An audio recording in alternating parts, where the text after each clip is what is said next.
Desa Watu Girang dikelilingi sawah dan hutan jati tua. Namun hanya ada satu sumur. Sumur itu terletak di belakang musola lama, bangunan kayu yang sudah tidak dipakai sejak bertahun-tahun lalu.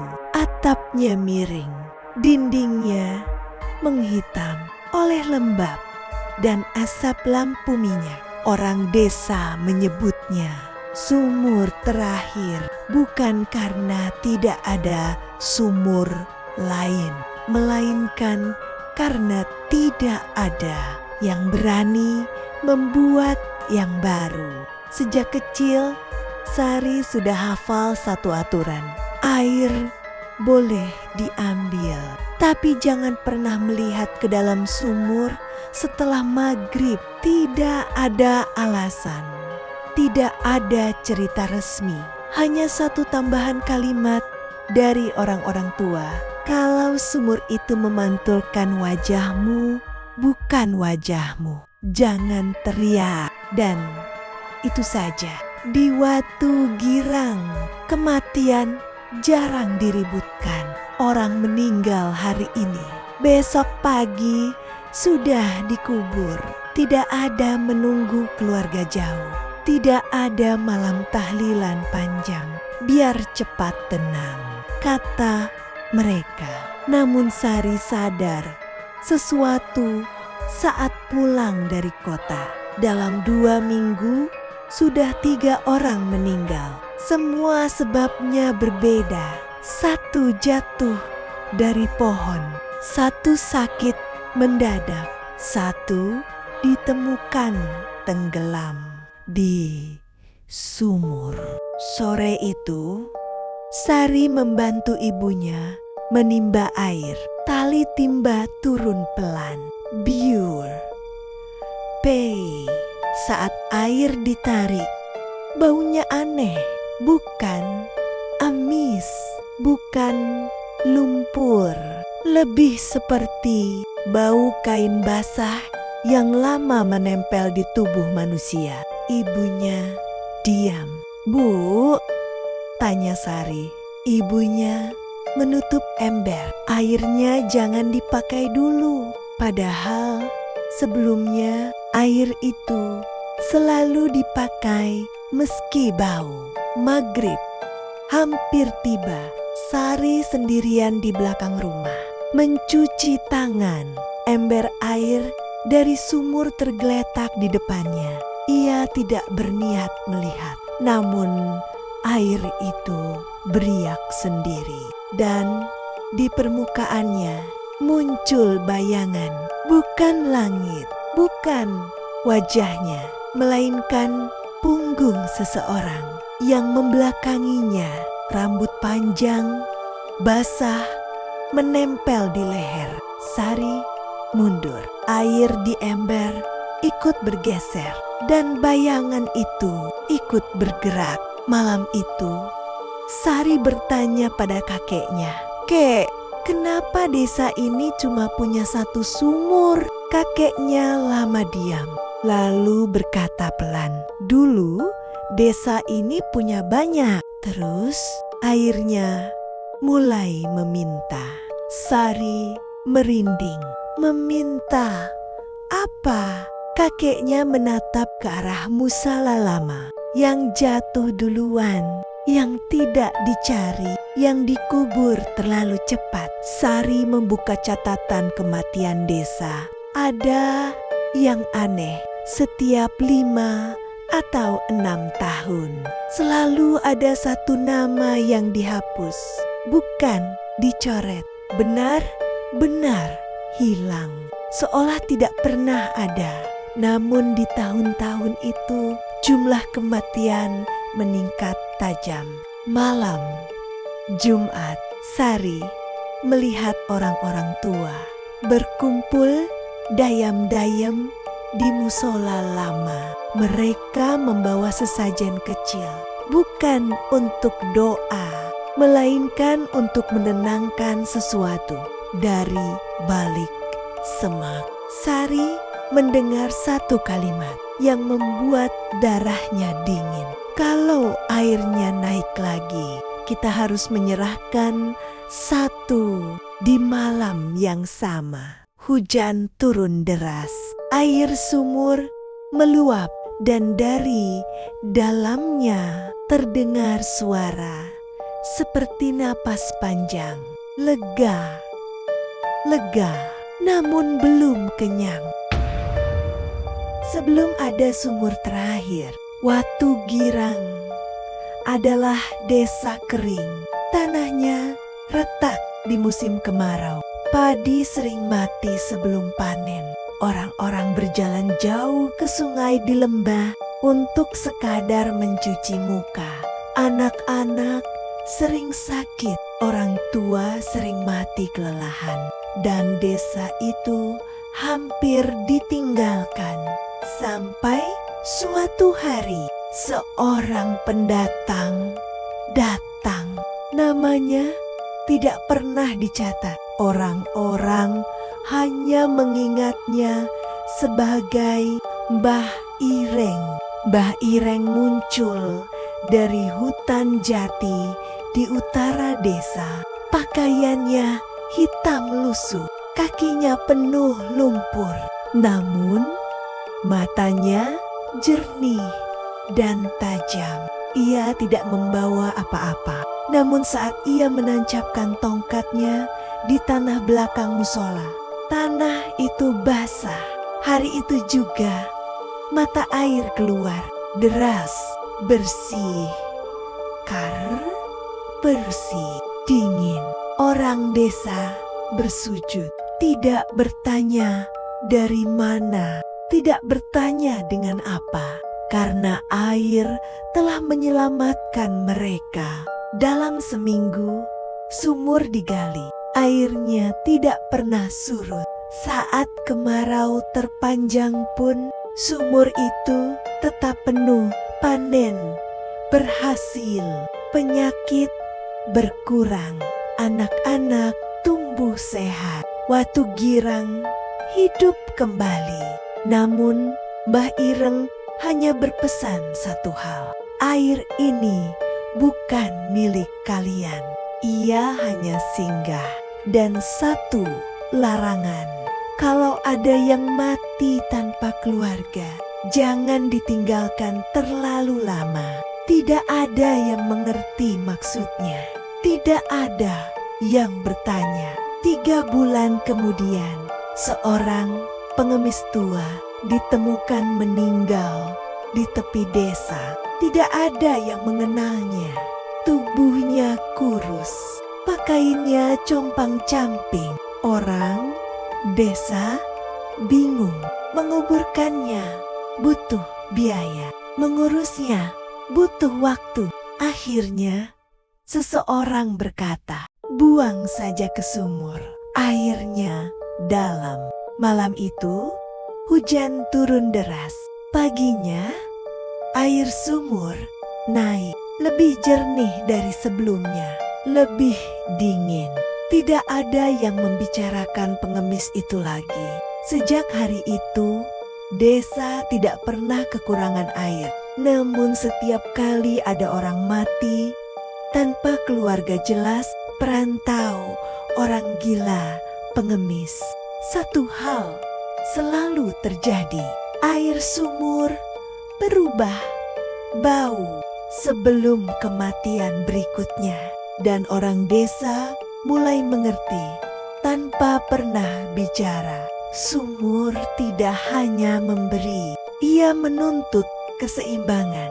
Kematian-kematian itu tidak pernah dicatat. Tidak ada nisan, tidak ada doa panjang.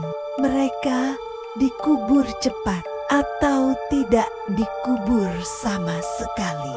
Nama mereka hilang, namun wajah mereka muncul di air. Anak-anak mulai melihat bayangan. Orang dewasa mulai bermimpi. Orang-orang yang berdiri basah di tepi ranjang. Namun selama air mengalir, desa memilih diam. generasi berganti. Mbah Ireng tidak pernah terlihat lagi. Larangan berubah jadi kebiasaan. Kebiasaan berubah jadi adat. Kalau ada yang mati sendirian, kata orang tua, sumur akan mengurus. Tak ada lagi rasa bersalah, hanya kelegaan. Air tetap mengalir, sawah tetap hijau. Dan setiap beberapa tahun, satu nama harus hilang. Namun beberapa tahun terakhir, sesuatu berubah. Air sumur mulai naik lebih sering, bau datang lebih cepat, dan kematian tidak lagi menunggu orang tak dikenal.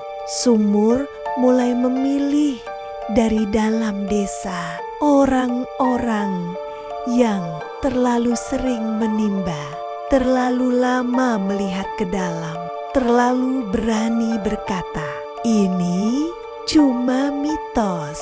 Air tidak lagi puas dengan yang dibuang. Ia ingin yang dianggap keluarga. Kakek Sari akhirnya berkata jujur, "Dulu kami pikir itu pengorbanan kecil." Matanya basah. Sekarang air itu sudah tidak ingat siapa yang memberi, siapa yang mengambil. Terus bagaimana berhentinya? Tanya Sari. Kakeknya menggeleng pelan. Tidak berhenti, katanya, hanya berpindah. Malam itu hujan tidak turun, namun air sumur tetap meluap, dan di permukaannya Sari melihat lebih dari satu bayangan. Bukan lagi yang meminta, melainkan yang sudah lama menunggu. Sejak malam, air sumur meluap tanpa hujan. Desa Watu Girang berubah, bukan secara kasat mata. Sawah masih hijau, ayam masih berkokok, orang-orang masih pergi ke ladang. Namun ada satu hal kecil yang tidak lagi sama. Air tidak pernah benar-benar diam.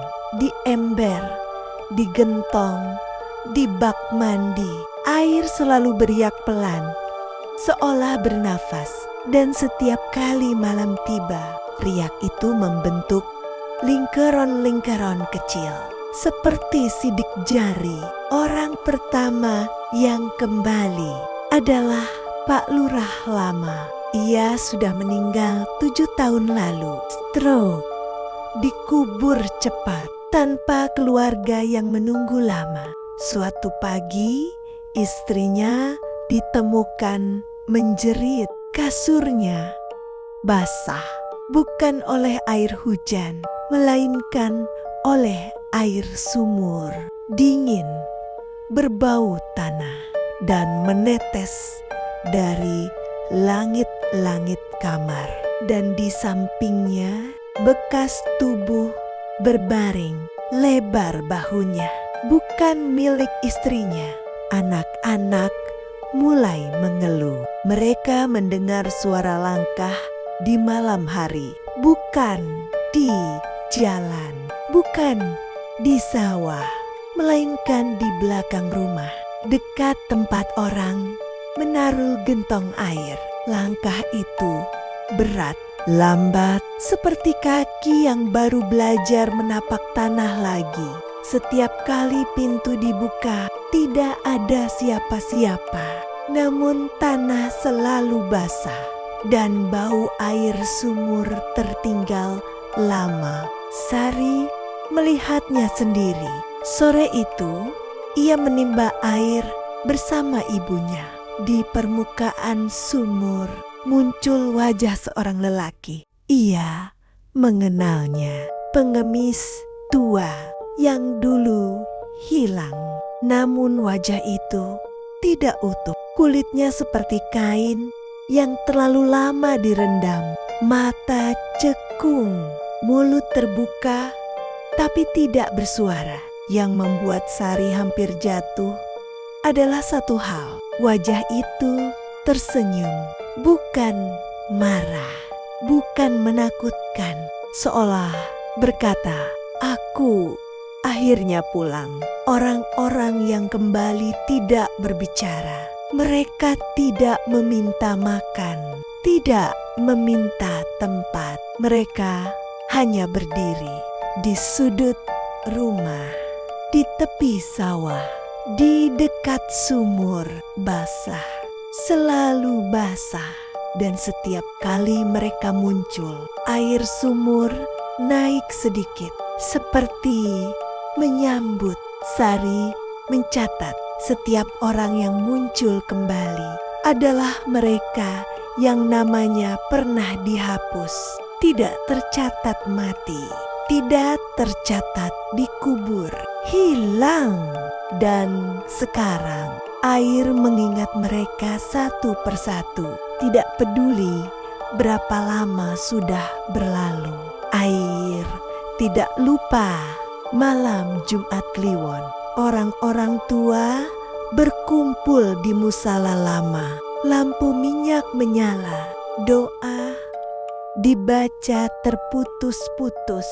Bukan doa pengusiran, melainkan doa penahanan. Kita tidak bisa mengembalikan semuanya, kata sesepuh desa. Kita hanya bisa menenangkan yang sudah terlanjur bangun. Sari mendengar kalimat yang membuat perutnya dingin.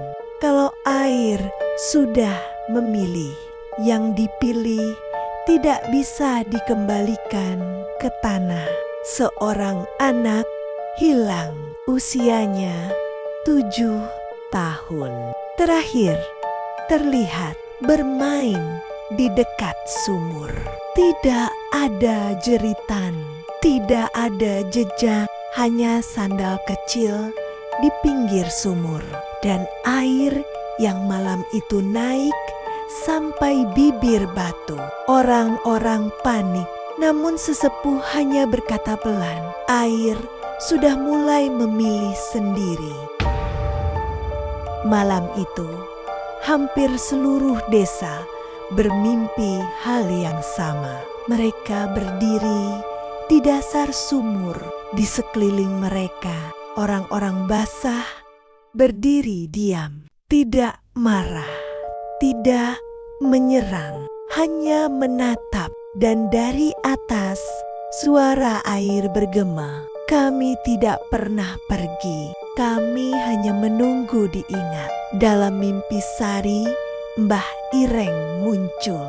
Pakaiannya masih hitam, tongkatnya basah. "Air ini dulu hanya singgah," katanya. "Kalian yang membuatnya menetap, bagaimana menghentikannya?" tanya Sari menangis. Mbah Ireng menatap sumur. "Bukan dihentikan," katanya, "dikembalikan." "Kembalikan apa?" Yang pertama, Sari terbangun dengan satu nama di kepalanya. Pengemis tua, orang pertama yang dibuang ke sumur. Tanpa nama, tanpa doa. Dan kini menjadi yang paling sering muncul, berdiri paling dekat, menunggu. Air sumur malam itu surut sedikit, namun bukan karena puas, melainkan karena menunggu sesuatu. Sesuatu yang lebih berat daripada tubuh-tubuh berikutnya. Musola lama kembali dibuka. Pintu kayunya berderit seperti menolak. Lampu minyak menyala redup. Asap kemenyan menggantung rendah, menempel di langit-langit. Di tengah ruangan, sesepuh desa meletakkan sesajen, bukan makanan, melainkan benda-benda milik orang mati. Sarung pengemis tua, sandal anak yang hilang, kain kafan bekas, sudah kering dan bernoda. Semua yang pernah diambil tanpa izin, kita kembalikan. Apa yang bukan hak kita, kata sesepuh. Namun tidak ada satupun yang yakin kepada siapa benda-benda itu dikembalikan. Malam semakin dalam. Sumur tidak meluap, tidak beriak. Ia tenang, tenang yang membuat jantung berdebar. Sari berdiri di tepi sumur bersama kakeknya. Air sedang memilih. Bisik kakek, kalau sudah begini manusia tidak bisa menawar. Memilih siapa? Tanya Sari.